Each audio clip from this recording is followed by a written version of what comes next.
also, by the way, if my mic cuts out and I stop talking for some reason. Okay, I got you.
All right, welcome everybody to the Dorado stream here. Valter88 here alongside of Krakadonius.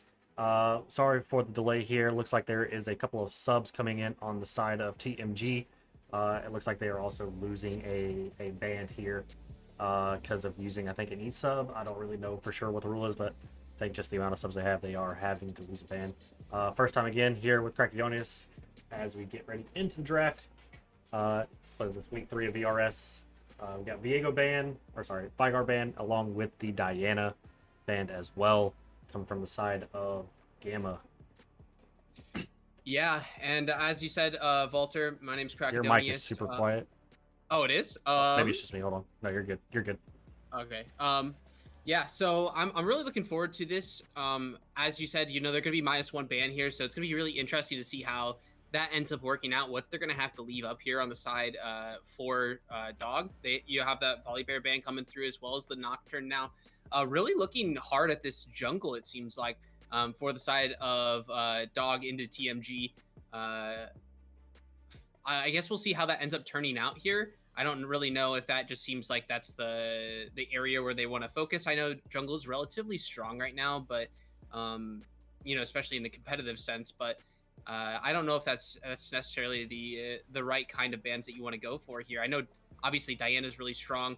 Nocturne can be strong in specific situations, but I guess we'll have to see how it ends up working out here. There's the Karma band, very very strong support right now as well. Probably the best, honestly, in 5v5 sense, at least, with all the different ways that she's able to use her ultimate. And I guess we'll see how that ends up working out here going into this Karma could always, beginning of this pick phase. Sorry, say Karma Alchemist could be flex too. Obviously, you could always be a utility mid laner or anything like that. Could be a possibility. Yeah, top lane's not really prevalent anymore, but it definitely could be played in multiple aspects in the game still. But obviously just the strong B1 potential of Karma, just basically bully bot laner in the early lane, just getting that out of there to be safe. It looks like we're going to get the Gragas, which, doing a little foresight looking into it, looks like Gragas is going to be mid lane. From the looks of it, it seems to be his most played mid laner. So really an interesting pick. Obviously Gragas is really not normally known for his mid lane prowess anymore. More obviously on the jungle or top side being full tank. Or AP version. So I'm interested to see what Gamma wants to do to kind of counteract this. Looks like it's going to be the Wukong, which Wukong obviously right now, after the changes in, I think it's 12.8, 12.7, I think it's 12.8, Wukong obviously being one of the strongest junglers in the game, especially when it comes to team fighting with his double ult and clone that he can utilize. Really decent clear speed as well, so and it can be a flex as well. Yeah. Can kind of go both ways. And Ezreal, honestly, probably one of the safest AD carries in the game. Probably the AD carry I hate the most to play against because he can just chrono shift out of everything, or whatever it's called. It's just personally very annoying for me to play against as a jungler. I absolutely hate it. Yeah, it's super annoying. He just has so much mobility. And when you pair it with something like a Wukong as well, that's going to be your main engage most likely. And then going against something like the Gragas that has really nice engage, kind of keeps you extremely safe from that aspect. And they're going to go ahead and pick the Kai'Sa here. I think that's an okay response to the Ezreal, but obviously a lot shorter range means that she's going to be able to get bullied relatively easy, at least early on. But if you're going to go that, pseudo AP build that she's been going even after the nerfs recently, I think she'll still be fine and can still kind of engage from far away. Nautilus coming out here, that's something that we've seen a lot in competitive, especially amateur into the lower parts of even the LCS have been playing things like Nautilus. I don't really think it's a great pick right now. I think there are better options. I mean, I wouldn't necessarily agree with that because even Core JJ will play it in LCS itself just because of its pick potential, and it's just the amount of crowd control Nautilus brings, I think, is just definitely insane itself. I think playing into Ezreal probably the better one, just because if you just Q on anything and get in range, you can ultimate and try to knock them up. As we have the Leona counter here, so actually, as you were saying, Wukong may be the main engage. It looks like Leona is going to be the main engage with her, her ulti and her E, and just also the amount of CC she does provide as well. So it is going to be, basically a dive focus, kind of 5v5 from the looks of it with the Leona Wukong and the Gragas Nautilus that both teams are showing right now. The only difference is TMG has a lot more follow up. It's just out of the 80s, 80 carry with Kaisa R. So I'm interested to see kind of how the team fights play out as we have Yasuo bands outside the game and the Camille band trying to dwindle down the top pool just a little bit more here from the side of TMG. Right, and it's gonna come down to this mid lane and the top lane for both of these. Well, I guess the Gragas is gonna be going in the mid lane most likely. So I assume we're gonna see some sort of control mage coming out of OG as well. I mean, I know that's his bread and butter, but I think Victor would work really well in this comp. With all the lockdown they do have from the Wukong Leona already, I think Victor would be a nice addition to give a little bit more CC, but also just a ton of damage coming out really quickly with the use of that CC. So I would definitely think that that could come out here. Zoe, I think, is another good spot here, and that's going to get locked in right away. And again, that's something that works really well with CC. So, putting those paddle stars that can go basically across the map along with the lockdown from the Wukong Leona, I think it makes a lot of sense here. Coming out of those. And then going into something like Kaisa, you can absolutely just one shot whenever you need to. Plays really well against the Gragas with his ultimate as well. And it looks like there could potentially be a Tonka. That's an interesting pick. Yep. I haven't seen a lot of TK recently, but I know he has been getting a little bit more popular over the last few patches just due to his overall tankiness. I mean, he can survive a ton with that. And it looks like they're hovering Viego, which could round out this team. But you kind of have to wonder, other than like the Viego going straight in, they don't have a ton of just like 100 to 0 damage from a lot of these characters, and like a lot of like just pure damage for these long fights. Also, I was gonna say that it doesn't look like they have a lot of sustained damage in the grand scheme of things, unless this Kaisa is gonna go the AD build, because with AP you really have no type of sustained damage. So I think the only option they would have is to go AD Kaisa. And it looks like it's going to be the Aatrox, which is actually known one of the counters to the Tom Kinch, just because of the percent damage that he does do. And we do have the lock-in from Hasm here. It is going to be the Aatrox topside. Yeah, I mean, it feels like TMG, at least here, kind of almost counterpicked themselves, because, like, obviously we know Hasm plays a good amount of Aatrox. We know that, Kush likes to play the control mages in the mid lane. And so it just seems like they are ready to kind of work into this, but it doesn't seem like it'll work out too well for them, coming at least from TMG's perspective.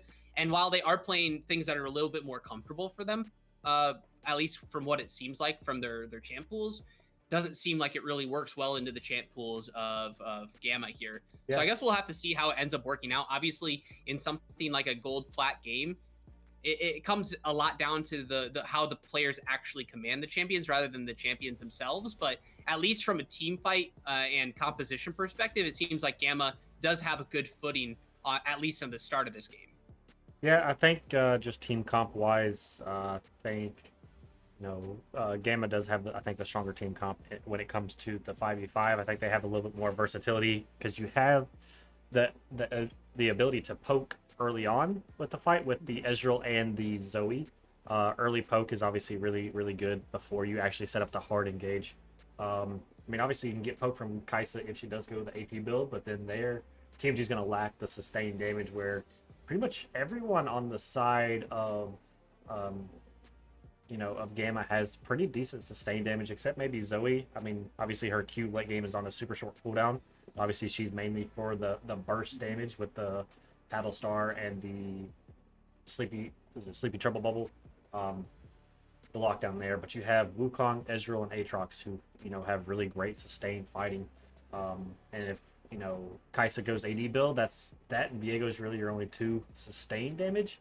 So I think in the 5v5s it's going to be interesting to see kind of how they play out. Obviously beefy front lines kind of from both sides. Obviously I assume Gragas will go AP on the side of TMG, but the AP Gragas is obviously a lot more burst and will obviously get blown up a lot easier. I'd assume he would, with AP build, he'll go the the Everfrost, just kind of locked down to keep whoever they're trying to fight kind of in a lockdown spot so that they can obviously just kind of burst them down, because that is really all Gragas can really do in the grand scheme of things. And that is Obviously, as we go through here, the in-client games just banning and everything, just getting through. As we're just kind of waiting on the game to log in here. Crack, do you have anything else? Last words you'd say before we take a quick break while we load into the game? Yeah, going off what you said as well, I feel like the biggest PowerPoint for the side of TMG is going to be this Tom Kench and how he is able to perform, along with if Gragas is able to consistently find picks in team fights. Obviously, if Tom Kench is able to stay alive for a really long time, it's going to be hard for the Ezreal, for the Zoe to kind of kill him. Obviously, if they can take care of the Aatrox at some point, that's going to be the biggest thing. But obviously, with how tanky Tom Kench and Nautilus are going to be, in these team fights, they have a really nice front line. We'll just have to end up and see who has the better engages come out here in these 5v5s later into the game. I guess it'll just we'll just have to see once we get into the game. It'll really be how these players are commanding their champs, how this Viego is able to maybe potentially find picks, or the Gragas is finding picks, and then how the Kai'Sa is able to survive with a relatively low range comparatively to a lot of the enemy champions as well. Yeah, I think one thing we'll keep in mind is probably end up seeing. I would personally think you'd see double Divine Sunder here out of the side of Gamma, just because of the tankiness that they do have on the side of TMG. Personally, I mean, that's what I would go with. Obviously, whatever they decide to do is really kind of up to them. But personally, I would think that's what you would see is just the double Sunder, just because that's going to give you the most tank burstness or tank shred that you can get. With that being noted, we are going to go on to a short break. We'll be back in 3 to 4 minutes, depending on how long, obviously, with the spectator and everything. But we will be right back in just a minute. Thank you, guys.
All right, you can start.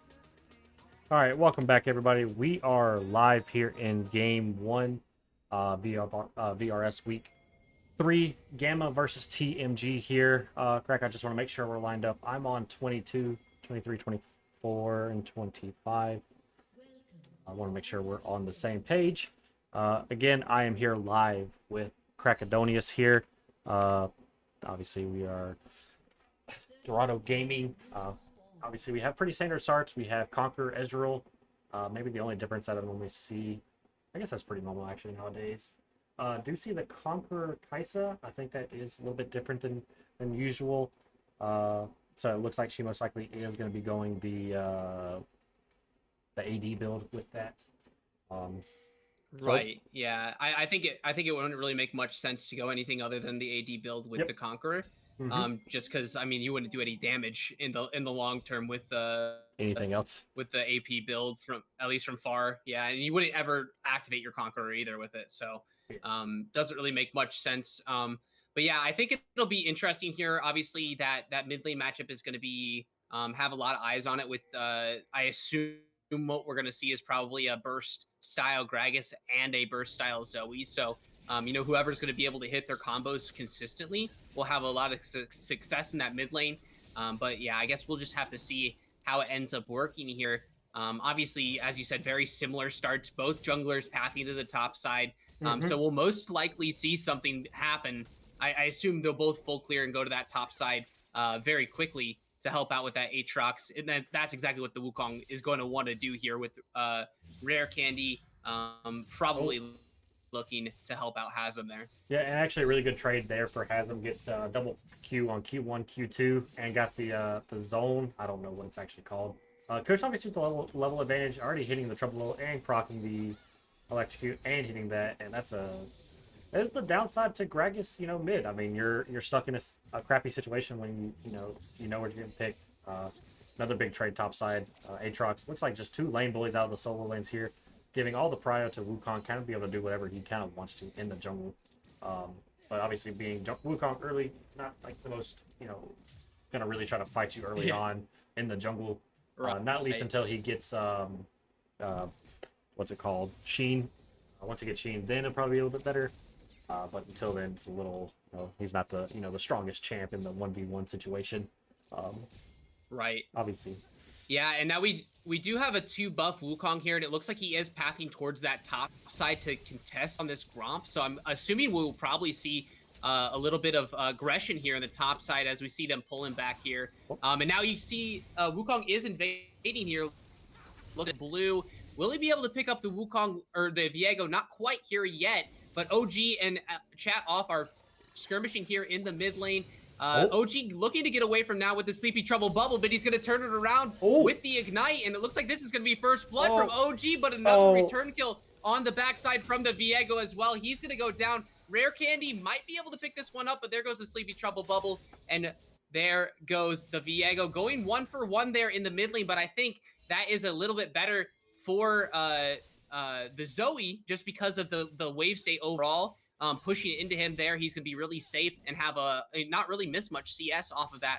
So a really good fight there coming from OG in the mid lane. Yeah, I mean that's the difference with having Ignite. The only downside is obviously Rare Candy did want to go for that top side scuttle, but with the TP on Gragas, can't really do that because obviously with Kush being dead, didn't have the priority in mid lane to contest that.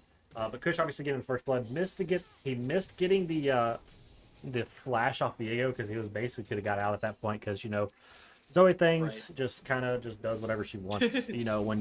When team fights are going and all summoners are being burned. Viego going for an invade here on the top side, maybe doesn't look like he's actually going to contest it. Rare Candy going for a fight here, actually taking a lot of damage. Kind of a wasted gank in the grand scheme of things. While the sun does come down onto the Zoe. The Sleepy Trouble bubble's gonna go ahead and return there. It looks like nothing's gonna end up happening off that, but a nice chunk out of Kush there in the mid lane, and he might be in a little bit of trouble for a potential regank from the Viego as well. But something I do want to point out right now is look at the CS difference here from the top and the bot lane here. pretty significant, as we're going to see a little bit of skirmish here on the Tahm Kench as well. Going to that get is a really flash. low. I don't know if he's going to go down, but does force the I think- flash, which is super nice I think for I'm the ahead of you. Aatrox. Oh, yeah? What are you at? 15. All right. I'm at 17, 18, Yeah, 19, I'm like 3 seconds 20. ahead of you. 2 seconds ahead of you. Okay. Ezreal gonna go ahead and get away. I'll go ahead and... Okay, I'm at 32, 33, Okay, we're good. Yeah, we're good. 34. Okay, perfect. Awesome. So yeah, as I was saying, you know, it's going to be a little interesting to see how that ends up working out. We've seen a lot of trades coming out of the mid lane here. And if that continues up to level 6, obviously, I think Gragas is going to have a little bit of an advantage there, with his ultimate being a lot better than Zoe's typically. At least in terms of overall engage. Really nice chunk coming out of that Paddle Star in that mid lane. And I assume both of these mid laners hitting level 6, we're probably going to see something happen here, at least from the Zoe, who is a lot higher in health here. So I'd love to see a fight, but it looks like the fight might come to the top lane here, as well as Aatrox just hitting level 6, might look for an engage. And there is Viego on the top side as well, as we pan to the bot side of the map. And it looks like they are going to get a nice little trade here as well. Leona going in. I don't know if he'll get much, but Julius is getting pretty low on the Nautilus. So is Devil Milk Tea on that Kaisa. Yeah, and you got to be really worried about that. Yeah, I mean, Ezreal got a great base off early on. Looks like Kush going in for an all-in here. Oh, yeah, looks like he's going to go 1 for 1 here. I mean, he is going to die, but, you know, that is another solo kill for Kush in this mid lane here. I mean, Ezreal was just so far ahead in items. He backed, was able to get his tier and the Sheen, able to just do a lot more damage than the Kaisa, who was literally just sitting on the longsword or basically, the BFs. Doran's Blade for the longest time, if I could think of items here. So a really good trade, you know, this bot lane of Corino Zen really just kind of giving, you know, the good fighting, good tradings to the side of TMG, as they also get the first Drake of the game, which is Mountain Drake. There's no Mountain Soul, and looks like the next Drake is going to be a Hextech Drake, so no Hextech Soul either this game. The only downside, that is actually really nice for them. The only downside to this game so far is that Viego's up in 2 kills, but they're across the board. I mean, Dorado is up a total of 1,000 gold, which in the early game is still really good. But Viego being up 2 kills is kind of really the only scary part just for this early portion of the game. Maybe to basically finish that. Oh my goodness, those paddle stars are doing so much damage already. They're scary, man. They're scary. We do see that the jungle and support are here in the mid lane, so if Kush gets a little bit too comfortable here, could get picked off, as well as Gragas getting his ultimate up really soon. Means that they could potentially look for another pick, but it looks like they're just going to go ahead and get off of it for now. But they are looking for an invade on the bot side. Not going to find anything here, though. So it'll be interesting to see if the Wukong's able to do anything with it. He's going to run into the Viego on the bot side. I don't know if it'll end up making any difference. He knows that he's not going to have his bot lane there, as they do have priority in the bot lane right now for the side of TMG. But a really nice trade here on the top side as well. It seems like Aatrox has had total control over this top lane. You can see he's already up nearly 40 CS, which is absolutely insane at this point in the game. Yeah, I mean, like I was saying, in champs like that is a huge counter matchup, you know, in my opinion, just for the percentage damage that Aatrox does. I mean, Tahm Kench can't really compete with the damage as long as, you know, you're hitting the sweet spot, the sweet market in the Q range. Right. And Hasm has been doing really good about not missing that. And obviously you can tell in the rain phase, I mean, being up 40 CS at this point is, you know, that's double CS at this point. That's huge. Oh, as we have a flash out of... Yeah, OG looks like he's going to be able to run away for now. That nice damage coming out as well from the Zoe with the paddle star here. And Wukong's on the backside here, but it might be a little bit overzealous, I think. Gonna walk away for now, but it looks like Viego is now going to go straight towards the bot side, as Hasm is looking for a trade here on the top side. And Megacomb getting low, but he's going to be able to Abyssal dive away for now. Now, Viego is going to get found on this ward, but it seems like the bot lane is playing a little bit more... I guess they're playing relatively safe, but now Cone finding rare candy. Not going to be able to do anything with it, but they could potentially dive onto this guy. The Abyssal dive going to be able to get away for now. Yeah, but it looks like... is insane. I mean, this is so close. It's really close because like these are like really close fights to like where they could make something happen if they really want to, but they're playing relatively safe on both sides here. And if somebody ends up pulling the trigger, I think it could be really good. Viego getting the bot side. Now they don't have a ward here, so if Zen looks for an engage, it could be pretty bad. And we do see that they're going to look for an engage here, but that is straight into the Viego. Zen is by himself. He's going to get absolutely just taken down. There's the ultimate from the Viego, the Heartbreaker, going out onto Leona, and now Ezreal's going to have to back off for now. Is he, though? I mean, will he, though? Ezreal does have exhaust and flash and under tower, so I mean, it's going to be a very tough dive for them to pull off with Ezreal. Just all the mobility Ezreal has. It'll be tough for them to pull anything off. As has them going in for another trade on the top side here, just really giving. And this might be a kill Kench. here.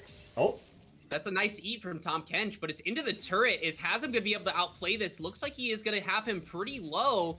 The third Q is going to find its mark, and that's going to be a kill for Hasm in the top side. And it looks like they might actually go for something here in the mid lane, which I don't know what they're quite doing here. There's no one there yet. They might be trying to find Zoe on the way back to lane, but we'll have to see if it ends up working out. I don't think that this is a smart dive, especially now that you don't have a wave. You don't have a minion wave. Yeah, Kush also still has his flash up, because in the earlier, getaway, he used the Gragas flash on earlier. So I mean, Kush still has double sums up. Really good fighting. Obviously, the gold's kind of caught back in because Gragas is up a lot of CS now in comparison. I was looking to maybe contest this invade. And they're looking to take another fight here. Oh, it looks like they are going to try to fight into this, but Leona is just too tanky and too much CC is coming out here from the Sun coming down. And there's the Q flash coming out from the Leona, and she's looking for more. I think she's going to be able to take this one, and there it goes. And that's a triple kill. Able to pick up a triple kill for the Ezreal. And now OG looking for more action here. The Sleeping Trouble Bubble got to go down. There goes the Paddle Star. So much damage coming out from this guy, and he's just going to take him down with autos, and that is absolutely tearing apart the side of TMG, and that's going to be plates, a ton of plates coming out from this bot lane as well. That's a 4-for-nothing trade in the span of 30 seconds. That's rough. That's really rough. That was a great outplay from the side of Carino and Zen in the bot side. Zen flashing over to stun the Kaisa so she couldn't get away. Like I said, I think that's the difference in summoners as well. That exhaust, basically nullified any damage that they were trying to do. Just insane outplays all across the map. Zoe R from Kush to negate the Gragas R to get that final auto, empowered auto, I should say, to finalize that kill. And then obviously, even way before that, just the solo kill that Hasm got on the top side, really just nullifying his, his lead in this top side matchup. Already being up 2 levels in 13 minutes, already being up double CS at this point. Insane just across the board. Swinging the gold from a 600 gold lead to almost this is almost a 2k gold, 3k gold lead at this point. This is a huge and there you're gonna look for the ultimate there. Nice flash coming out from the Nautilus to be able to get away from it for now, and there goes the Kaisa ultimate to get away from it as well. That's a really good use of summoners, and now we see a skirmish here in the top side going from bottom to top, and as well as Leona just going so far here. They have the gold advantage to be able to look for it, and Leona is not holding back. There goes the kill onto Carino, and he is absolutely gigantic. 4-0 already on this Ezreal, and it seems like mid lane is looking for more as well. Kush looking for a little bit of fight. There's a lot of damage coming out from the Gragas, but it's not going to be enough to take her down for now. OG Kush picking up that extra stuff. But it didn't matter. That's going to be an extra kill with the Paddle Star. Oh my gosh. Even though he missed the trouble bubble, he still just does so much damage at this point. Viego. Viego getting just wiped off the map. He just got absolutely just wiped. There's no shot there. I don't know. But yeah, it looks like we're going to be in a pretty good spot here for this game on the side of Dorado Gaming, Gamma. I think that they have a pretty solid lead, 6,500 gold up. I mean, you can't be mad at that. Minutes, I mean, that's gonna be a tough lead to really come back from. And the crazy thing is, I mean, you got it. All the gold is on your carries. You have it on the Ezreal. You have it on the Zoe. Obviously, you have this massive difference in the top side itself. I mean, if we look at it, Aatrox is up almost 2k gold. Without any jungle intervention. Zoe's up 1,000 gold, and Ezreal's up 2k gold. And even though Candy's only been a part of 1 kill this entire game, he's up 500 gold just because of the 30 CS gap that he has gotten in the jungle himself. So I mean, across the board, just everyone is up in gold, just all across. And it looks like we're actually getting ER Ezreal, so looks like he'll probably end up going Duskblade or Eclipse third item, most likely. I think this game would be a decent Eclipse game because they do have a lot of dive. Obviously, I'm not an 80 carry main, so it is all. Diego looking to steal this red buff and just jump over, so not really much Zen can do there. So one good successful counter jungling done from this Diego, who had really a huge early lead on this Wukong and really just has not done anything with it just from the team play across the map. As Ezreal, those Qs hurt so much. Yeah, especially with building the Essence Reaver early, and he's going to complete the Muramana here in just a few moments as well. Only needs one more ability to be able to. Oh, it's a super fast Muramana to get changed here. And now Viego is going to be a little bit caught out here. Denholm getting low already. There's R1 from Wukong, R2, and he's going to go down real quick. Divine Sunder Wukong Q damage, if you get the Sheen proc on that, it does so much burst damage, especially because it also does armor shred. Oh no! Is Kai'Sa There's the ult coming out from Kai'Sa, and that's going to be absolutely just so much damage coming out of the Ezreal here. Looks like Kush is also trying to kill the. Nope, Kush didn't get the. He missed the trouble level on the bot side onto the Nautilus there. So, I mean, that's not just quite able to pick it up there. Abyssal dive here in the bot side though. Are they going to be able to pick Hazem up here on this side of the map? The ultimate coming out from the Tahm Kench to eat him under turret. And he's going to try to 3v1, getting a lot of health regen here. Will he be able to pick it up? 4v1 now, and he's just going to go down slowly. There it is. Shutdown finally going over to the side of chat off LP up. And, I mean, it took 4 of them to kill that Aatrox, though, and it looked like he actually had a chance to be able to outplay it. Yeah, I think if it wasn't for his ult was running out, so he wasn't going to get any resets. I mean, it's tough to, you're not going to burst down a Tahm Kench.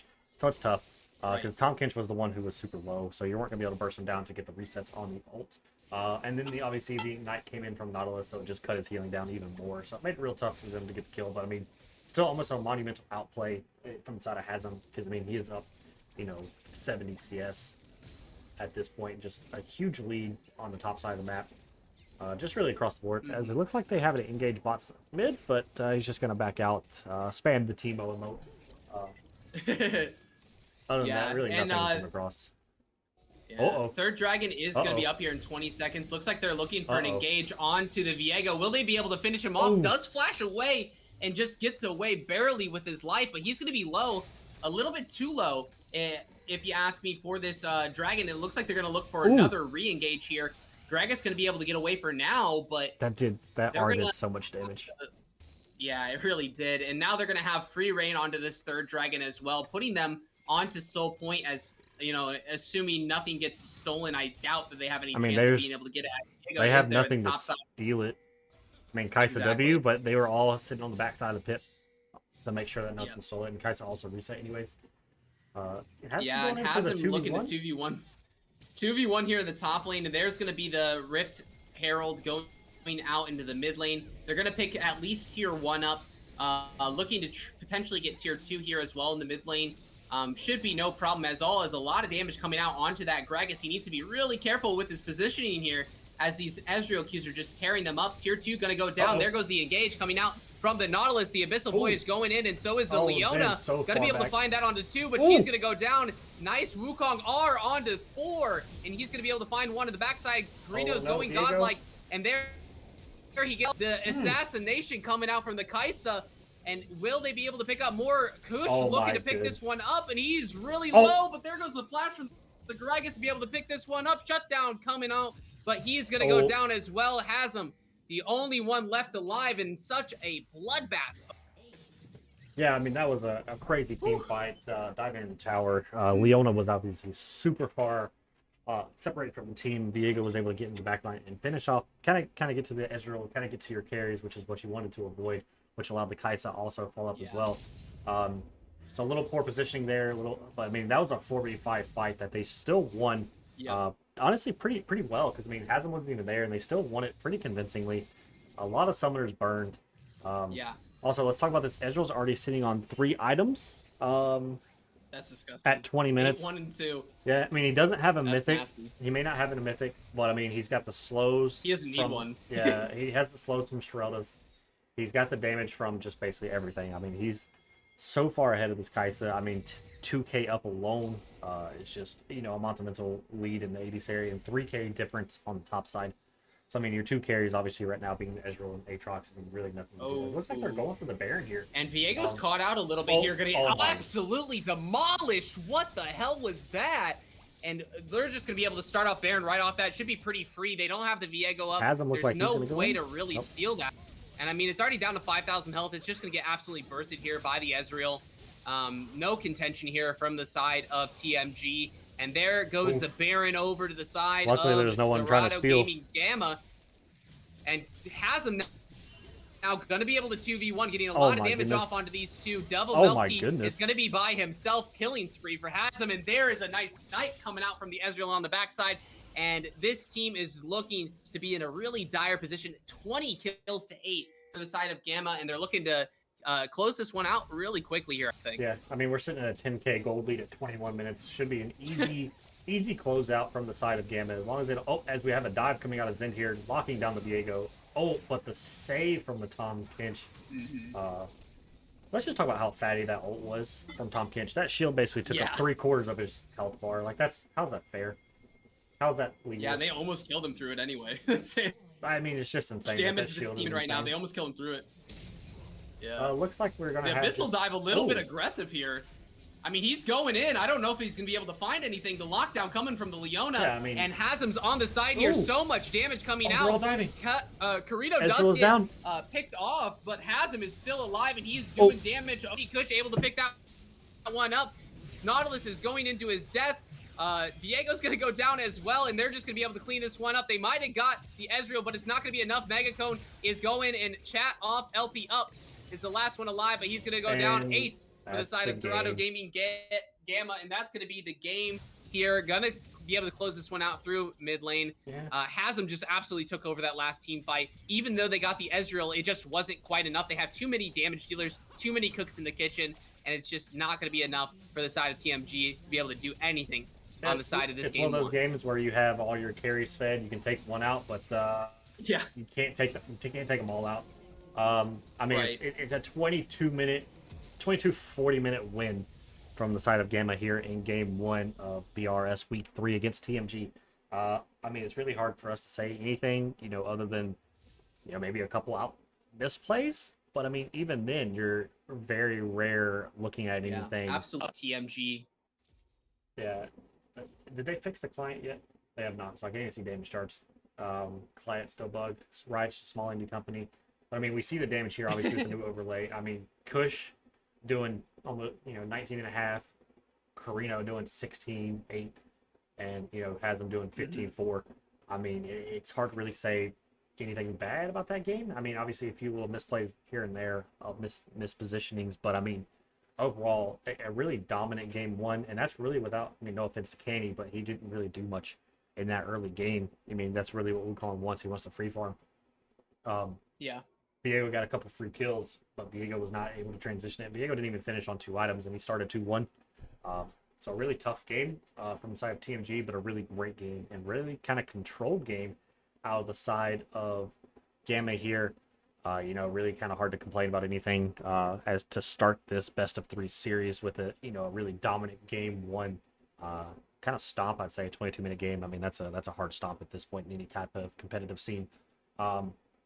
So with that being said, we're going to take a small break as we kind of load in and get ready for the game 2 of game 2 of the series.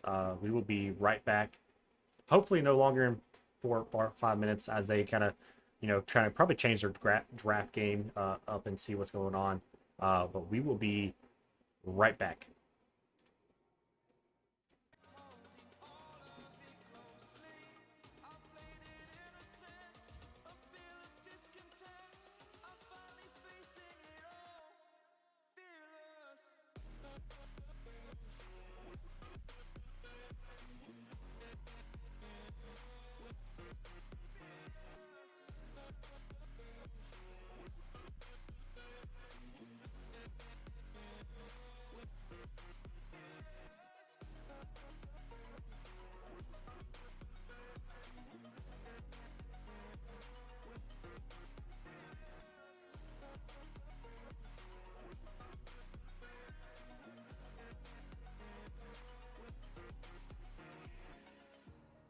Burning the bridge that keeps us. I'm here and I'm fearless. Exaggerated, that's what you assume. The story's over now, I must conclude. I am conflicted, watching where I step still. Hanging in the balance, not the life I want to live. I want to take it all, standing tall. Fear outweighed the person you are. Oh, break out, I've got to see. Spent all my life holding all of it closely. I played it innocent, a feel of discontent. I'm finally facing it all, fearless.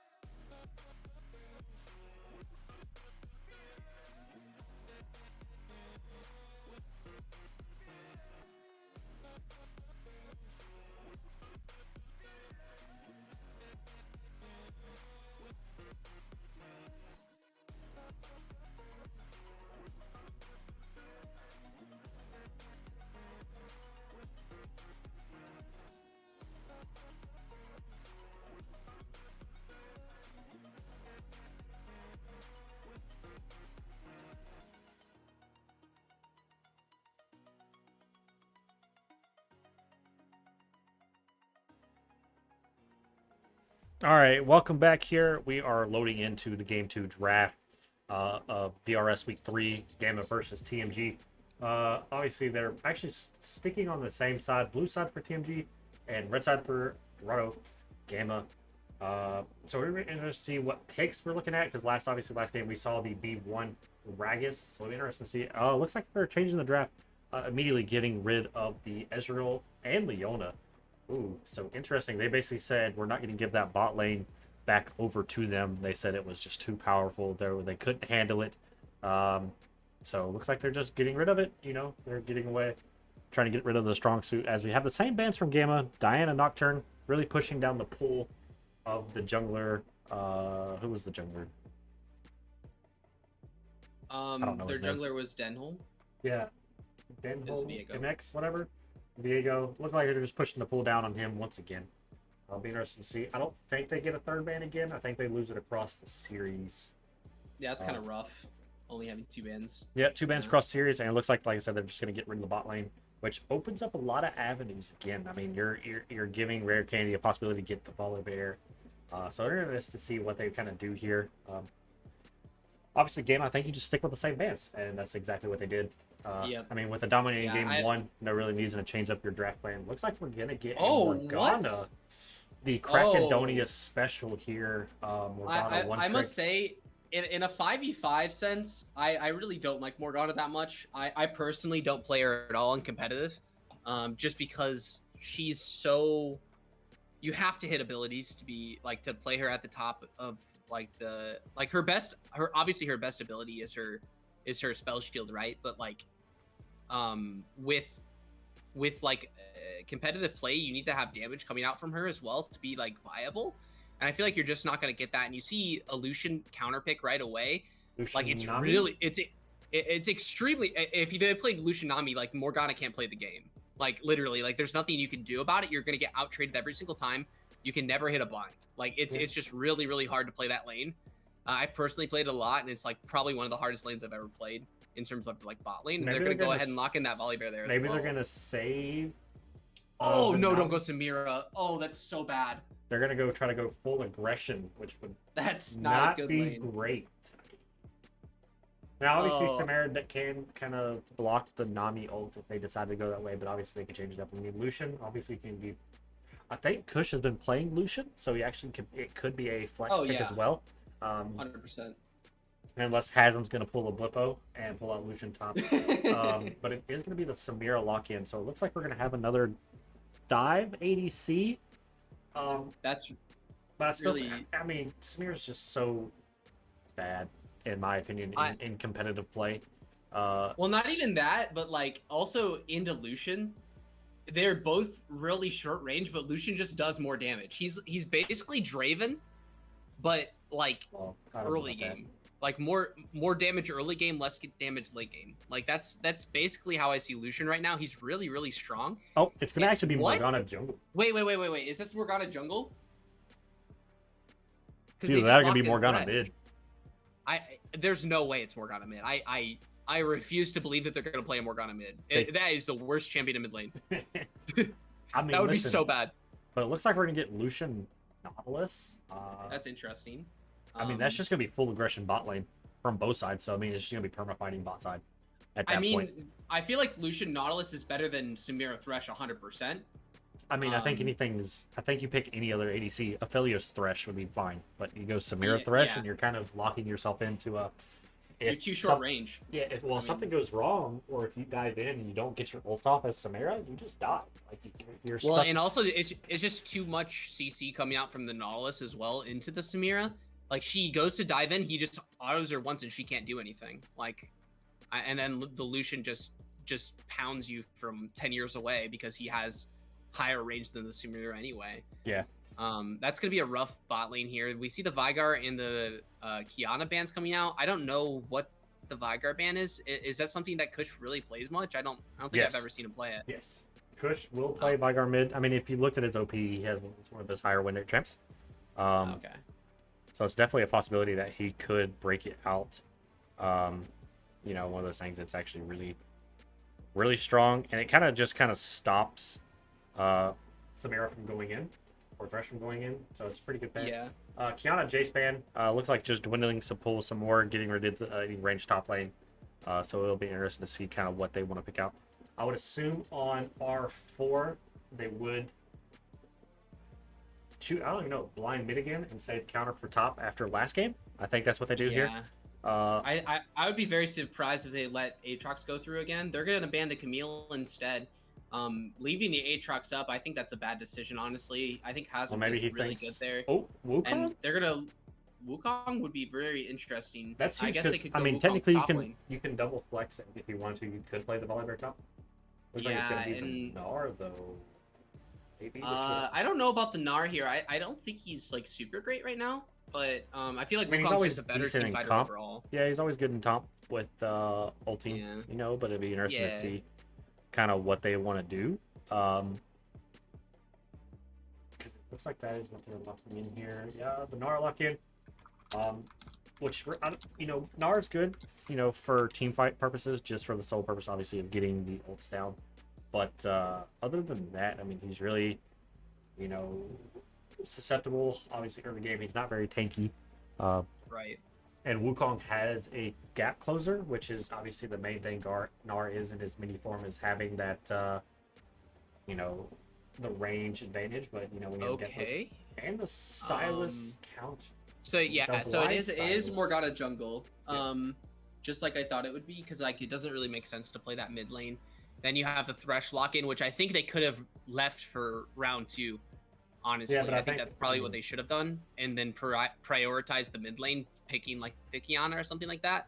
But I guess coming out here, they needed the AP presence here, so Silas makes a lot of sense. It looks like they're gonna pick the Anivia into it, which I think is a great pick. Honestly, I think Anivia is really strong right now. I think it's really good for their entire team. They're all pretty short ranged, so I mean, you're literally you have to run through a Anivia ulti. That's gonna do so much. Like that's that as well as like the increased range on the Q that they did a couple patches ago makes her really strong into low range, which I think everyone on their team, as you said, is relatively low range. Like your highest range on this team is Morgana, and that's not that high of range. So yeah, I mean, you're gonna have a hard time, I think, dealing with the Anivia, and also dealing with the fact that you have Nautilus in front of everyone else to just do really easy engages, I think, on a lot of these champs.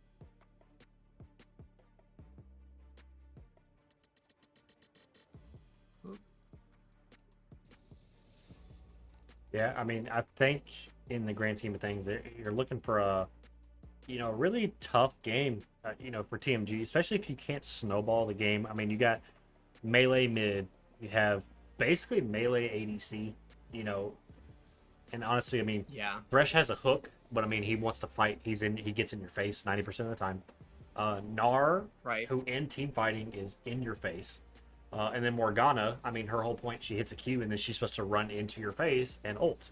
right? You know, so I Yeah. mean, the draft out of out of Gamma, I mean, honestly, just the Anivia pick alone just kind of really limits anything that TMG wants to do because it'll stop you from wanting to come in with not only the R out of Anivia but the wall. Like, The wall, yeah. Say Nar jumps in, you just wall off the rest of the team and they can't come in. What are they gonna do? Like they're Yeah. stuck, Yeah. Yeah, So you can do the same thing with Samira too. If she dashes over, you just wall behind her and she like nobody can help follow up. yeah, I mean, it's really, It's gonna be really rough, I think. yeah. I mean, especially if they play, allow Kush to scale even into the 15-20 minute mark, where Anivia can get to that, two item spike. I think at that point, if Anivia's not like 0-3 or down by a lot, it's going to be very tough to play. Wait, what? Yeah. Are they switching? They have him out of position. Oh, okay. Yeah, Devil I was like, Melty is hold their on. ADC. I was like, wait a second. Samira mid? I was like, what is happening here? But okay. That would be a weird one. Yeah. Yeah, having a Thresh Silas bot lane. That'd be a little weird. I listen, after game one, I think after what happened in game one, you gotta throw something weird at them, so don't put it past them. Yeah. That is true. But I mean, they gave Volibear over to Rare Candy, so I mean, you're looking to snowball this early game, and with this Volibear, basically focus bot lane. In my opinion, that's where he's probably going to go bot top. Kind of really blend mid to just free scale. But yeah, definitely focusing on snowballing this Lucian Nautilus. Really kind of the play, probably what Rare Candy wants to do. So it'll be interesting to see kind of what happens in this early game because Morgana's going to want a full clear. Because she's not, that's really all she wants to do in the early game. So it's going to be on, Rare Candy to find these good gank opportunities, and I think Zen to find these opportunities to hit these Nautilus hooks as well, just because of the lockdown itself. So we're interested to see how Game plays this game. Crack, do you have anything before we go on to a short break here? Yeah, I just have one quick thing. I think it's going to come down, as you said, an ADC centered matchup for the most part. If the Samira is able to pop off, if she gets a really nice double, triple, quadra kill, whatever it might be in the early game, a multi kill of some sort, could definitely carry the game. Lucian, obviously, on the other hand, could do the same thing. So it's really going to be around these bot lanes, how they're able to perform, how they're able to actually set up for their junglers. And I guess we'll have to see how that 3v3 ends up working in the bot lane. As you said, Rare Candy on the Volibear, going to be a really hard matchup for the Samira, especially when she's not really able to use her win wall against him that well. But we'll have to see how that ends up working out going into this game. I think, as you said, Gamma has the upper hand in terms of the draft again this game. So we'll have to see how it ends up working out, how the Gnar is able to use his ultimate, how the team fight's going to go for either of these teams. But I think that at least on paper, Gamma looks like they're going to run away with this one again. All right, and with that being said, we are going to take a short break as we load in the game, get everything set up. Again, we watching Gamma versus TMG in the VRS Week 3. Gamma is up 1-0. We will be right back.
All right, and welcome back to game number 2 of Dorado Gamma versus what is this?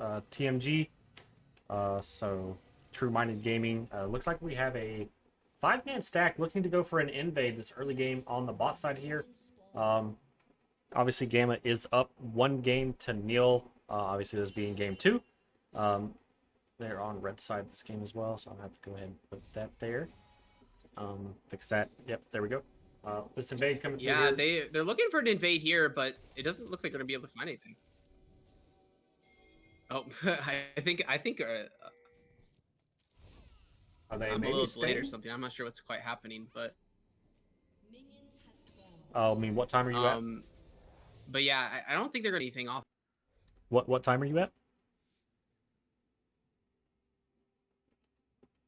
I think your Discord's dying because we're cutting in and out.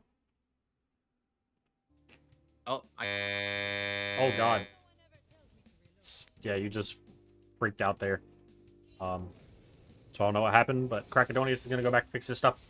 Something happened to him real quick, but he will be right back. As always, we have a standard start here. Vladimir actually starting Leashless on the top side. Both teams have a ward on the enemy buffs. We're interested to see kind of what they do. Obviously, now we're putting a ward down to protect the invade if necessary. Morgana going for a level 2 gank, or is he going for the invade? Nope. Morgana's going for the level 2 gank here on the bot side. Oh, but they missed everything. Karina should be able to flash out here. Does have the exhaust. Oh, but it is first blood over to the Samira there. Really well played. Really kind of cheese gank on the bot side there. Worked out really well for him, as Vladimir is going to go for the invade, and we're going to get the counter invade for the side of TMG. Samira did get this first blood, which will help snowball that bot side. Exactly what TMG wanted this game. They're just trying to snowball the advantages they have, from this ADC side.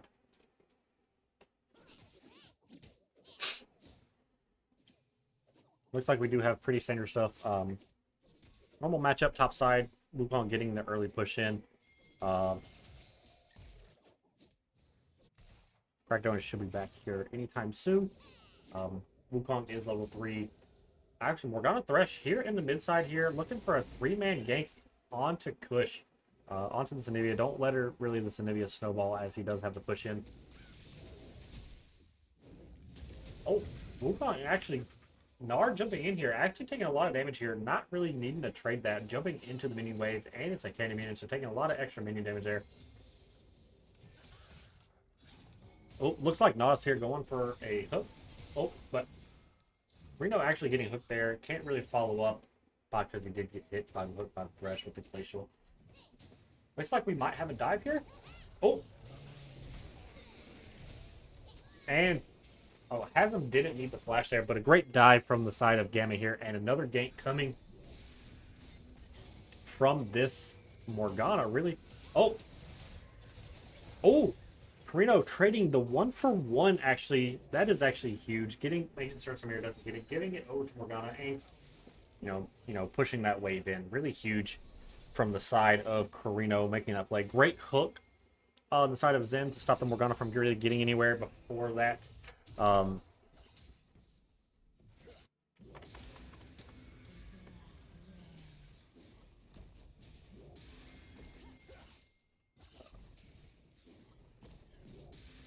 Morgana obviously being, actually, even with all these ganks, is down in CS.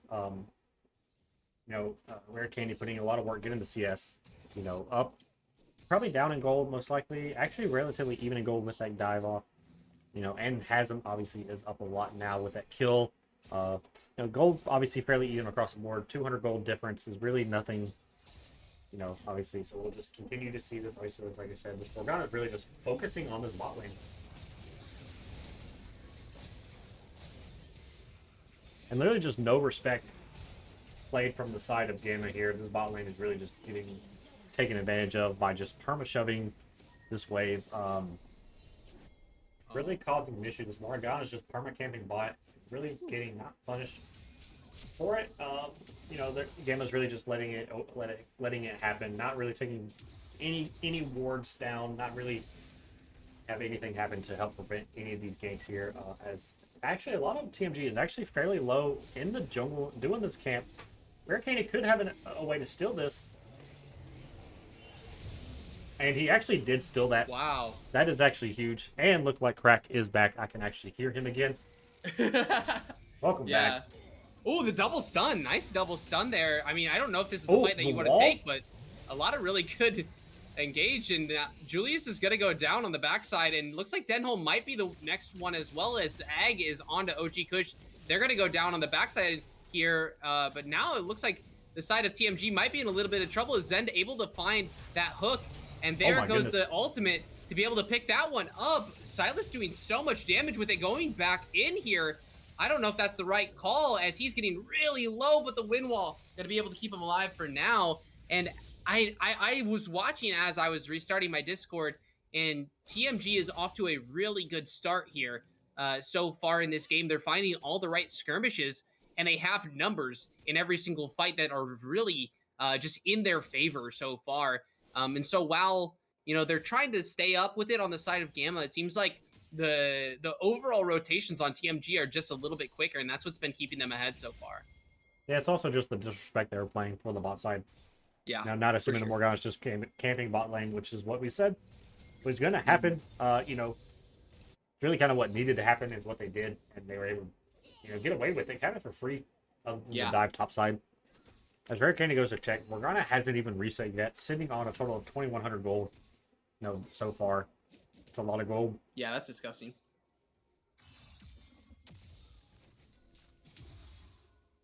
Ends up working out. Looks like Rare Candy's looking in the mid lane. Oh. And Kush getting the kill. You know, that definitely sucks for the Silas. I think you're probably behind here. I'm up to 25. My league just crashed, 26. so okay. We'll see. Might just need to reset everything. Yeah, maybe. Here, I can help you by doing this if that'll help you for right now. I can stream in Discord for you until you get everything reset at least, so you can watch what's going on in the game. Obviously, Crack having some Cleveland internet issues, going great over there. You know, pretty standard. This again, Hasm is up. You know, 30 CS on this top side. You know, that's just astronomical. You know, you're playing this Gnar for the range advantage, and you're really getting no advantage out of it. Kind of scary in the grand scheme of the game. You don't really want Wukong being super far ahead. Zim missing the hook there. Yep. All right, and it looks like I'm caught back up here as well, so you're good to go. But it looks like Silas might be in a little bit of trouble here, stuck in between a bear and a hard place. And a bear and a bird. But looks like nothing's quite going to happen, as Morgana able to rotate down there very easily, putting out the black shield just for a little bit of I don't know style points, I guess. And OG getting very low, not quite going to go down. This is a flash coming out, but Rare Candy now going to be in a little bit of trouble. 2v1 here as well, but he's going to be able to ult out. Yeah, a little scary. I've never seen a Silas really, you know, say, "Hey, I want to take this in Eevee ult," but it did work out for him in the end. He was able to kind of really just punish Kush there, who had no egg. Yeah. Got the flash out actually of Kush as well, so that's actually huge. I mean, Silas early game obviously is a little bit stronger. You know, he has burst damage, and Eevee is more all about the team fights, where Silas is obviously really good in the 1v1. Right. So you know the lane's going pretty expected. Hasm might be in trouble here. Ooh. Oh, what an outplay coming from goodness. Hasm. Oh my gosh, the ultimate coming out there, the whirlwind able to bring him down with the turret shot. And what a really nice play coming out from him here. He is extremely low though, so he's going to have to clear this wave and get that reset. But what a nice play coming out from Hasm there to be able to really outplay that one. Yeah, that's really going to be detrimental for this Gnar. You know, he was already down a lot as it is. Now you're down 2 kills. Yeah. You're down 40 CS. Yeah, you're down 40 CS. You're down almost 2k gold. You know, that's rough. 1,500 gold at 10 minutes in the lane. You know, that's just very tough to really, you know, combat that. Honestly, I mean, the problem is he was going to go in for the, you know, he was one auto away, and Wukong ult just does Wukong ult things. Yeah, definitely. I mean, especially on something like an early game, like kind of bully like Wukong is too, getting these 2 kills early, as you said, being up half an item basically, or almost a whole item with the 2,000 gold lead. He's just gonna have his way in this top lane. I think from this point on, he can really just do whatever he wants as long as he has the health to back it up. And now we can see it looks like they're gonna try for something again here in the mid lane, which I don't think is the play. Does take the Anivia ult to just push this wave in guaranteed. And he's going to be able to get out of it very easily. But it seems like they're spending a little bit too much time in the mid lane right now. And they're getting punished as this Morgana's just able to kind of free farm and really get a lot of it stuff bot side along with this early dragon as well. I mean, he was hovering there. The Morgana and the Thresh were looking to dive, cushion mid lane there. So, right. I mean, it was tough because, I mean, Candy just had to hover that just to be safe. And obviously that gave him prio for that dragon because obviously Kush had to expend his mana to kind of hold the wave, so he didn't get no transition that Drake. They should be able to transition that over into this Rift Herald here. Yeah. I mean, I was kind of, talking bad on this Morgana pick, but so far so good, honestly. He's been absolutely tearing up the jungle. He's going to get this Rift Herald here potentially as well. In just a few moments, as long as this Volibear doesn't steal it. This is looking like we could transition this into a 3v3, or it would be a 3v4 actually. It looks like Rare Candy's just gonna run. Probably smart thing since the Thresh is there. Right. They should be able to punish this on the bot side. I mean, this is a 2v1 bot side. Looks like Nivea's gonna rotate over. Samira just can't stay here. That's good. That's 3 plates for the Lucian Nautilus. I mean, that's just, and looks like has. Oh my goodness, that Q damage is not fair. Looks like Lucian, he's actually going to go Triforce this game. No, not Triforce. That's Triforce. He's got Lucian? No, Wukong. Wukong Triforce this game with the build he has. Yeah, he definitely could go Triforce. I thought you said Lucian. I was like, there's no chance. But looks like they're going to look for a weird engage here in the bot side, though.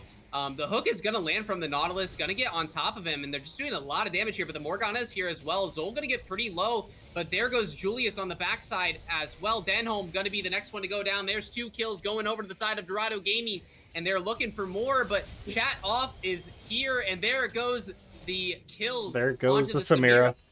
And they're looking to potentially fight this again, but I don't know if they want to with the Samira. Pretty big now, 4-1-2. On that so far, and the Silas is basically full health. A little bit of skirmishing here in the top side, but overall, I think pretty good for Dorado Gaming. Is now Hasm getting pretty low. I think Hasm should be fine. I mean, he has his ult up.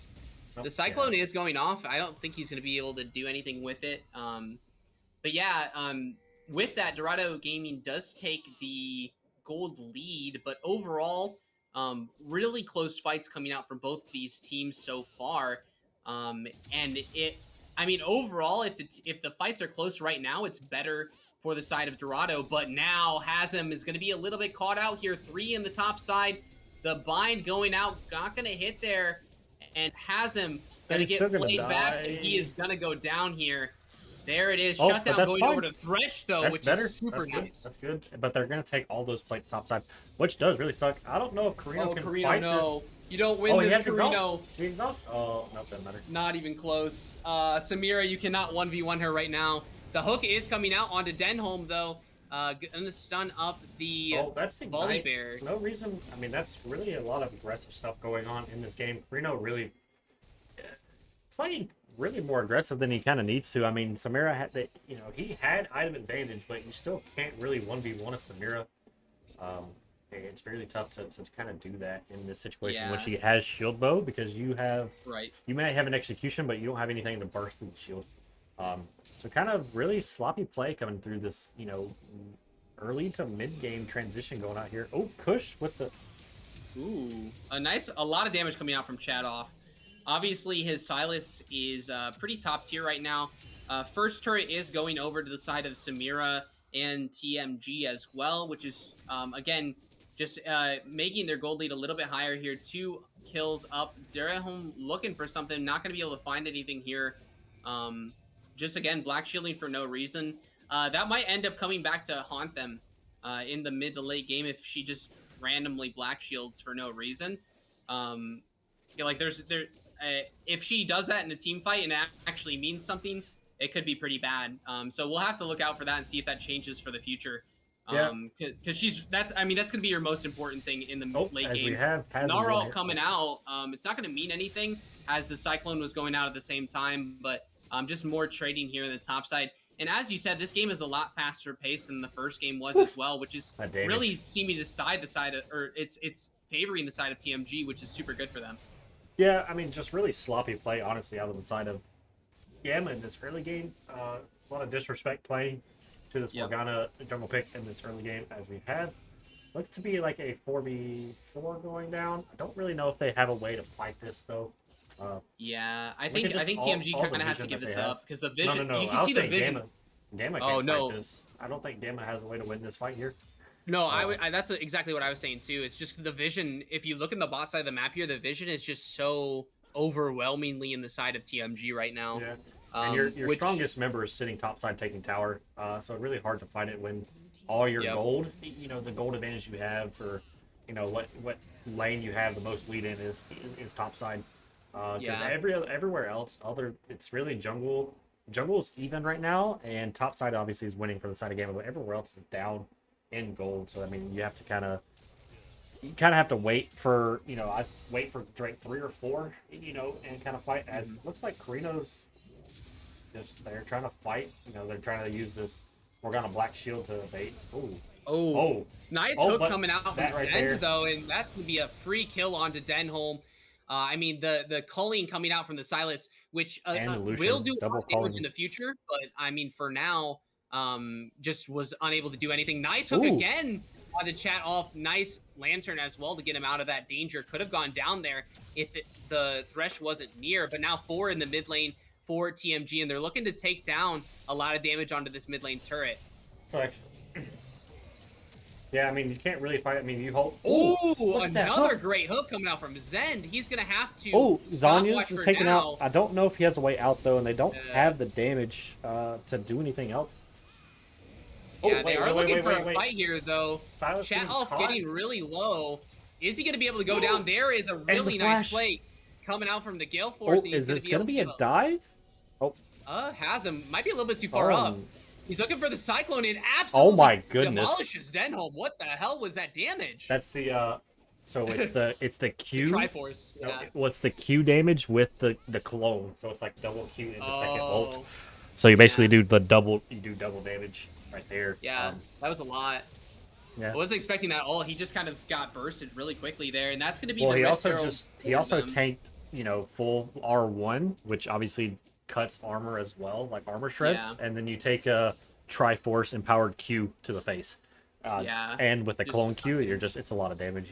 Morgana's not gonna be able to tank that until she has Zanya's, and even then she can't really tank it because it shreds the armor. Yeah, she won't tank it. Yeah, she'll just be able to survive it because she can Zonya's, but that's about it. Yeah.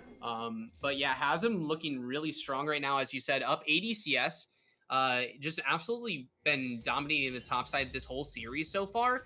Nara is looking for an engage. He won't be able to find it quite yet here. Oh, no. But now the Silas is here as well, and Hasm's going to go down. A little bit of a bait, and there goes another kill in the bot side as well. Devil Milk T picking up his 6th onto the Samira. I mean, as we talked about before this game as well, if this Samira gets head, she become a gigantic problem, and that's what's happening so far. 6-1-3 on the Samira now. Even in CS with the Lucian, but just so much gold going on to her.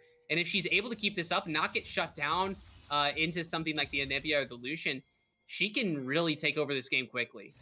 Well, that is, I'd say, the one good thing for Gamma is the amount of interesting dive here.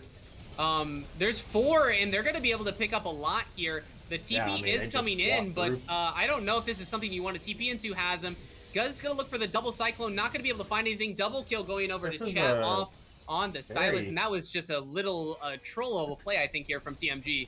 Yeah, very kind of scuffed play. I mean, you saw 4 dive. I mean, I think you just have to leave. No need to TP, just no TP, yeah. I agree. You just sacrificed really a lot. That puts Gamma into a pretty bad position here, I feel like. Down almost 3,000 gold, unfortunately for them. And they're really just, I think, struggling to stay afloat. Obviously, you have the late game with the Anivia, but right now for this early game, it's going to be really hard to deal with this Samira and with this Silas. that have become so fed over the last few minutes. Yeah, I mean, the only nice thing is that Silas went, he went Leandres instead of like Everfrost. I think Everfrost is normally the typical build for Silas. Yeah. So I mean, he went Leandres. So I mean, I think itemization could be the death of him coming in this late game. Call it a win if say it does happen. Yeah. But I don't think I've ever seen Leandres actually. I don't think I ever have either. So it'll be interesting to Might see be a how little that. troll. Yeah, maybe. Just see how it works out. We do have Drake coming up in, what is that, 30 seconds. So it'll be interesting to see what Gamma decides they want to do here. It looks like they want to fight for it here, which is a little surprising. The Pink's coming out knowing that where Dorado Gaming is in that top Well, side. they have Rift, so they can use Rift to they get the mid prio. They can force push, yeah. They do have mid prio here, which is kind of nice for them, but the Samira is pushing bottom as well. Yeah, I'm kind of... I think they should probably try to look for it, but it looks like they're not going to. They're just going to start up this dragon here. I mean, you're going to be 50-50 on this, I think. I don't see how... I mean, the Morgana could get in, but they're just going to burst it down. It looks like Rare Candy is going to pick it up, and now they're looking for an engage. They're going to be able to find it really quickly onto Devil Milk Tea. She's going to go down really quickly, and this is not a fight you want to take if you're TMG. Getting absolutely demolished by this. And there's another hook going onto the Morgana. She's going to go down as well. OG Kush able to pick that one up on the backside. Carino able to survive as well, and they're looking for even more here. Hasm looking for a potential engage. Not going to be able to fight it now. This could be a Baron transition for Gamma here, but at least Carino did go bot side, so probably not. Probably drop the Rift here mid, get mid tier 1. Yep. Oh no, they're dropping it bot. So maybe they're leaving Hasm bot side and going for the Baron. I don't know exactly what they're actually playing. Nope, they're just looking to take this bot tower. Yeah. Not entirely sure. I feel like that would have been a very good Baron play. I mean, you're up in a 5v3 here. You reset Carino. Yeah, they didn't have Smite either. Like. But they don't. I mean, you had no jungler in a 3v5. I don't know. No, that's what I was saying. I was saying the other team doesn't have Smite. Okay, yeah. I don't know. Yeah. But I mean, so that is one thing I did want to point out after what we were talking about earlier. The bright side that Gamma has is they have all this really point and click CD. Yeah, or exactly. CC. You have Volibear Q, you have Nautilus, auto. His hook is basically, his hook is basically point click. Let's be honest. I mean, true with how large it is, yes. And then you have his hook, you have his auto, and you have his R. All very hard, heavy CC abilities. And Samira doesn't have cleanse, and she went Ninja Tabby instead of Merc. Yeah, and I mean, you could see even at the beginning of that fight just how quickly she died when that CC was laid down properly. She couldn't do anything. She was an absolute non-factor in that fight, which was really huge for them. But a lot of damage coming out from this Silas right now. You can see just one Q able to third health. Yeah, that's ridiculous. So, I mean, you're going to have to be really careful against that Silas as well. Even though you were able to cut down the Samira really quickly, Silas is also going to be a problem here in these mid-game team fights. Yeah, but I mean, like I said, I think the saving grace is the amount of CC that Gamma has to lock down whoever really they want. Uh-oh. Zen getting a little low, going to be able to survive for now, but they could look for a potential dive. Oh, no, they're just going to go straight over to Baron. Try to go for this Baron? I don't know. I think Nar's it's a just troll here. Nar was just tanking the Baron for some reason. Maybe he was going for a ward. Looks like they're trying to collapse. They know they're on it. Well, they know they're around it. They don't really know they're on it. Rare Candy can't really walk in. Oh my god! No, run! No. Oh, the death sentence is gonna land. He ults away, but I don't think it's gonna be enough. I think he's fine. Oh, he's getting really low, but has him gonna be on the backside here. They could potentially look for this. The problem is Meganar. The Meganar is Cyclone coming out.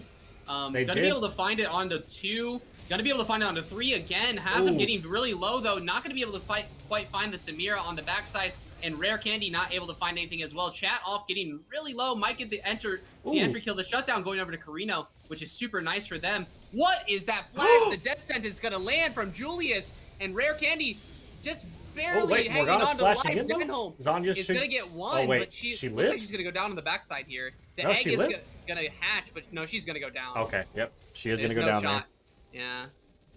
And so a good trade for the side of Gamma here, able to pick up 3 for 2, which is, worth it on their end. And you can see the health bars of the remaining teammates are just super low, while Kush and Zen basically weren't even part of that fight. Zed, I think, was in base for most of it. Yeah, because he got choked out a little bit beforehand, walked back to base, came back. Yeah, so I Well, no, mean he got TMG the throwing a little bit ult there. off onto the Samira early on, and then Yeah, Hasm just continued to dive and wasn't able to kill the Samira. right. The problem is they have no anti-heal yet or any shield break, which kind of will hurt them in killing the Samira because you're not, cutting down the healing she has or Yeah, that shield that the shield mode obviously gives. right. But Kush has completed Shadow Flame, which will help with that if he's on damaging the Samira. Um, Yep. Yeah, I should almost one-shot the Samira, I think, at this point, if she's not able to win well at least. yeah, and I do want to point out one thing. While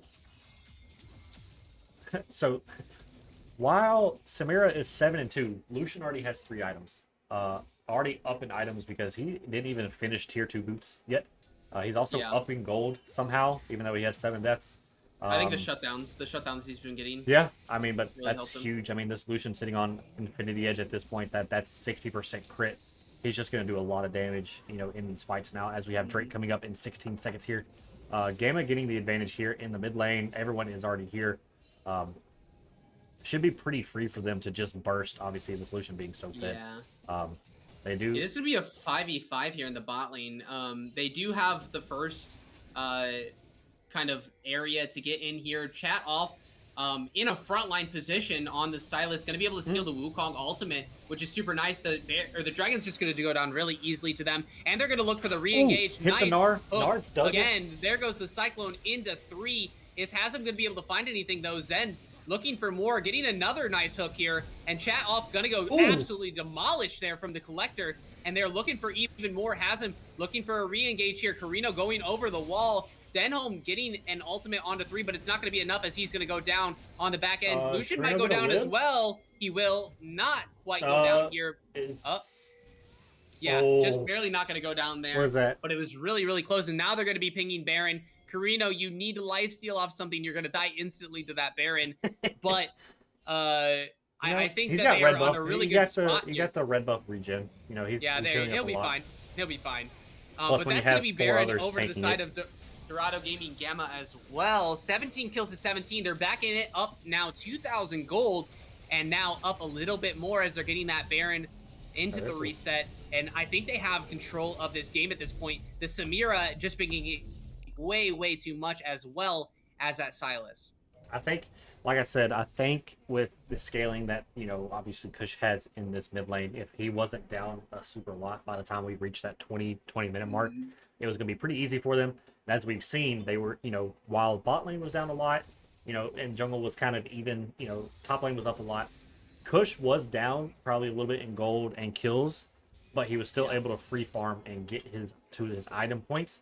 And now he's to the point to where, obviously seen since, pretty much, minute 20 to 22, Gamma has pretty much just ran team fights in every fight. They haven't really lost any fights as a unit. I feel like they've also played around really well. Mega Gnar really hasn't done anything. Like, he hasn't got any multi-man ults or anything. So I feel like that's really good for Gamma. Really no wasted energy. As Haslam's over here diving topside. A lot of damage onto Megacone. He's going to be able to find the solo kill. Haslam does so much damage with the Black Cleaver Triforce combo, just absolutely melting the Gnar before he can even get the Mega Gnar up. There goes a hook. Not quite going to land on what he wanted to. And they're just going to be able to walk away with their lives, at least for now, but it could be a free tier 2. Looks like they're not going to have any contention on that as the Anivia wall is going out. And looking for even more. Looks like they're nice hook coming out from Zen. Hitting absolutely everything this game. Denholm's in a really bad position. The stun is going to go down. The heal going to be forced. Oh my goodness. Heal and Locket burned. Yeah, for that to keep really him alive. Bad. And I mean, now they just have free roam on this mid lane, hitting with the super minion. They don't really have any choice. Oh, that's fine. I mean, Death Sentence gonna hit himself into his own death. And now Carino gonna get mid lane. Hasm getting the top side as well. I mean, this is looking like they're really gonna run away. It looks like they can transition down into bot lane here to get 3 inhibs if possible here. Yeah. Looks like they're not finishing off this turret though, or this mid inhib for some reason. Not really walking in. Eventually. I mean, eventually they're just not walking in to do it as they all walk bot lane. As actually Haslam's TPing here. Oh wow. And they just get this for free, I guess, instead. Yeah. So you're going to be able to get a triple inhib here, which is, Ooh. I mean, pretty dire for them. They're looking for a fight here, though. Chat off, LP up, getting a lot of damage out Ooh, early. double. Gonna get a Oh, nice Kush, no. cyclone onto the team. Absolutely demolishing them for now, but will it be enough? Chat off, gonna get absolutely demolished on the backside. There There goes the Samira. Samira, and gonna absolutely destroy this entire team. Oh my They're gonna be able to goodness. survive just a little bit longer here for the side of TMG, as it seems like Gamma got a little bit ahead of themselves. But it and looks gets like aced by the Samira. but they did get minions. They got took triple inhib anyway. anyways. Yeah. A little bit of a troll play out of there. They wasted all their cooldowns and all their CC on members not named Samira, who is their only carry right now in the team fight. Kind of really bad, kind of sloppy play there out of the side of Gamma. Hit. I mean, that's all he did. Yeah, which we is have pretty Barrett, terrible. or sorry, Soul Point, Soul Drake coming up in 30 seconds for the side of Gamma here. This is basically make or break it here at this point. I mean, you have triple inhib, so you're gonna have pushing in all waves. Meganar is obviously down pushing bot side, trying to stop the bot lane from pushing, but you just send one person down there. Yep. Easily push the wave. Top side already has one super minion in it, and having a double stack super minion coming in next. So I mean, really tough spot for the side of TMG. Other than a miraculous steal, I mean, you can't really afford this fight. Because if Gamma draws out this fight for too long, literally minions are going to take your base. Yeah. But it looks 100%. like, I think if they're smart, they just force it. I mean, you just force it down, force them to come to you. Nars in base, he can't TP. He doesn't have Mega up. Well, actually, he's getting Mega this should really be no quick. contention, I think, here. I think what they're doing is just trying to stall, but they didn't get mid prio, which is kind of unfortunate. They didn't let the mid lane push. It's going to be pushing here shortly anyway, but I think they just burst it down here. Yeah. That's exactly what they're going to do. The TP is coming out on that side. Looks like they won't be able to find anything quite yet. The Meganar are going to get 3 here. Yeah, and but they are going to be stunned up. The Cyclone is going to be just there for more CC. Chat off, going to go down here in just a few moments, but it looks like the Samira is again free hitting in this fight. But and they she's did get the so much damage to be able to ground. OG Kush going to be really low here on the backside. Carino still going to alive. get... I thought Carino was dead a long time ago. Yeah, Carino survived a ton on that Lucian, and he's going to be able to get away with life for troll there. Devil Milk Tea does have the GA, so he can run down rare candy. But the minions are in the base, Winions on that. But I don't know if it's enough. Yeah, they got both turrets. Oh my god, the minions are literally taking the base for them. This is literally going to be a minion win for the side of Gamma. Oh my gosh, what? They just let the minions win. They didn't even try. Well, no. Salas had no HP. He had no way to fight it. He was literally there. The minions and they kept stopping the back of Samira too. What a good play. Oh Rare my gosh. Candy over here just stalling the Samira. My goodness. Such a bad way to lose the game. You imagine you win that team fight and that's how you lose the game. My goodness. Really, I mean, I'd say really sloppy play from the side of Gamma here. Yeah, super sloppy. But in the end, a win is a win. Dorado minions coming in clutch. They knew, the minions knew. I mean, it is what it. I mean, it's basically the same as what we thought. I mean, Samira, really took over the game there. Took over the game in that mid game, early game, and was able to really snowball because I think the layers of CC was just done poorly. But overall, a win's a win. You'll take it wherever you can. It's got to feel bad for Samira when you're 13-2 and you lose to minions in your base. It's a feels bad, man. No, they definitely could have stopped that. They played that terribly. Well, I mean, Silas TP'd back to the tower and had 5% HP and got beat up by the minions before, so he had to walk back to base. And Thresh does no damage. There was literally, I think, about 10 super minions at their nexus. Without the Samira, the replay of it. Without the Samira, you have no way to do much of anything. My thing took forever to rotate over, but we're there. But Dorado Gamma coming out of here with a not so clean 2-0. I mean, it's clean. It's a clean 2-0. As far as scoreline goes, but gameplay wise, not quite. Their first game was game good. in game 2 at least. But nonetheless, this could be the bright side and the turning point for Gamma in their season. I think this puts them at was this 1-2, or are they 2-1? I think it's 1-2 at this point. I don't have the document loaded. But this could be the comeback story for Gamma. Back to there. Yeah, 1-2, 1-2. Yeah, that's what I thought, but I didn't want to say. So this is 1-2. This is on to bringing everything back here. This is the redemption arc for Gamma. This is where it all started. So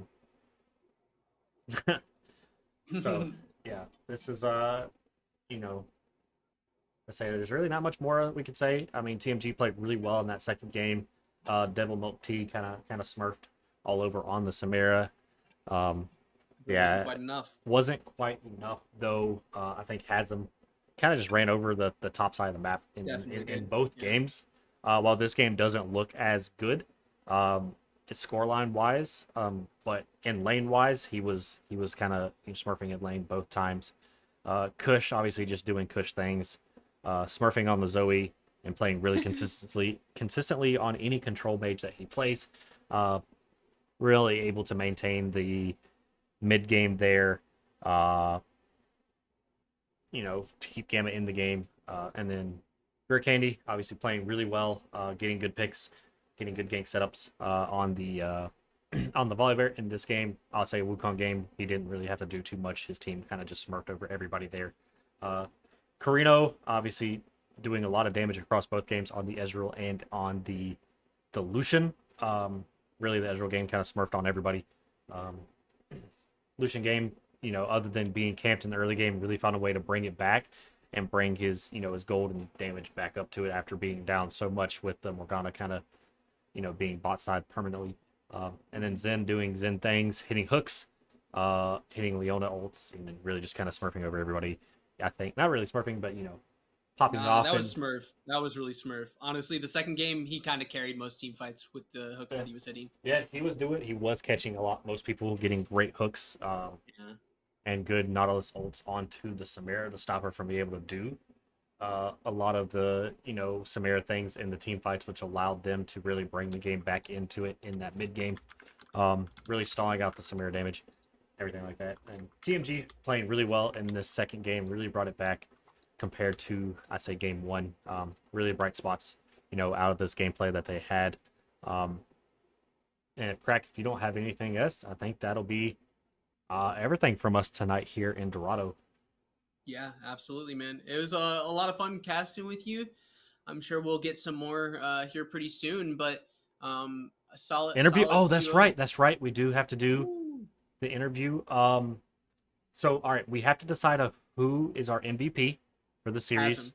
Hasm? Okay. Yeah, 100%. All right, that means we're gonna bring Hasm up. Hasm, I'm gonna need you to hop up into a different Discord. I don't know if you different channel because I can't bring you up from the team channel unless you can hop right into the casting booth. Because I cannot pull you from where you are.